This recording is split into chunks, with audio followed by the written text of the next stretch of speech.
সকালে এই প্ল্যান ছিল একটু বাজারে যাবো, কিন্তু সকালে এই আকাশে মেঘ, হঠাৎ বৃষ্টি আর মনটাও খারাপ হয়ে গেল। তাহলে এই বাজারে যেতে পারবো না। এইসব ভাবতে ভাবতেই আমি জানলাতে এই বৃষ্টিতে ভেজা গাছপালাগুলোকে দেখছিলাম। গাছগুলোকে সুন্দর লাগলেও আমার মনটা ছিল ভীষণই খারাপ, কারণ আমার বাজারে বেশ কিছু দরকারি কাজ ছিল। মনটা খারাপ থাকতে থাকতেই হঠাৎ দেখি বৃষ্টিটা থেমে গেল। বৃষ্টি পড়াও শেষ আর আমিও বেরিয়ে গেছি সাইকেল নিয়ে বাজারের উদ্দেশ্যে।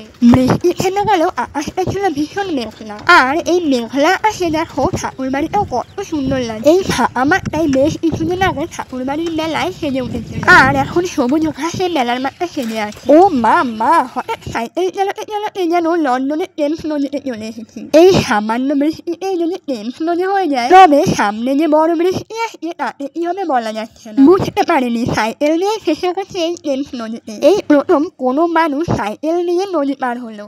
আমাকে একটা বড় সড়ো অ্যাওয়ার্ড দেওয়া উচিত। তো যাই হোক, অনেক কষ্টে নদী পার হওয়ার পর চলে এসেছি স্টেশনে এসে দেখি ট্রেনটা ঢুকে গেছে। ফাইনালি আজ মিটিয়ে বাড়ির উদ্দেশ্যে রওনা হচ্ছিলাম। হঠাৎ মনটা একটু ভারাক্রান্ত হয়ে গেল, কারণ এখানেই ছিল আমাদের কলেজ। এই তো বেশ কিছু বছর আগেই বান্ধবীরা সবাই মিলে একসাথে কলেজে আসতাম। তো যাই হোক, এরপর আমি ঠাকুরনগরে এসে দেখি আবারও বৃষ্টি শুরু হয়ে গেছে। বারবার করে মা বলেছিল ছাতাটা নিয়ে যা।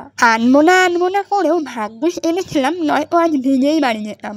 ও মা, একটু আগে টেমস নদী পার করে ঠাকুরনগর আসলাম। এখন আমার যে এই বঙ্গোপসাগরের জলটা দেখে মনে হচ্ছে নিম্নচাপটা এখান থেকেই উঠেছে। তো যাই হোক, এত নদী সাগর পার করে ফাইনালি আমি চলে এসেছি বাড়িতে। বাজার আগে হঠাৎ মনে করলো ফেস ওয়াশটা শেষ হয়ে গেছে। ফেসেস ক্যানেডার এই ফেস ওয়াশটা সত্যি খুব সুন্দর, আর এর গন্ধটাও সত্যি খুব সুন্দর। তো যাই হোক, আজকের মতন টাটা, দেখা হচ্ছে নেক্সট ভিডিওতে।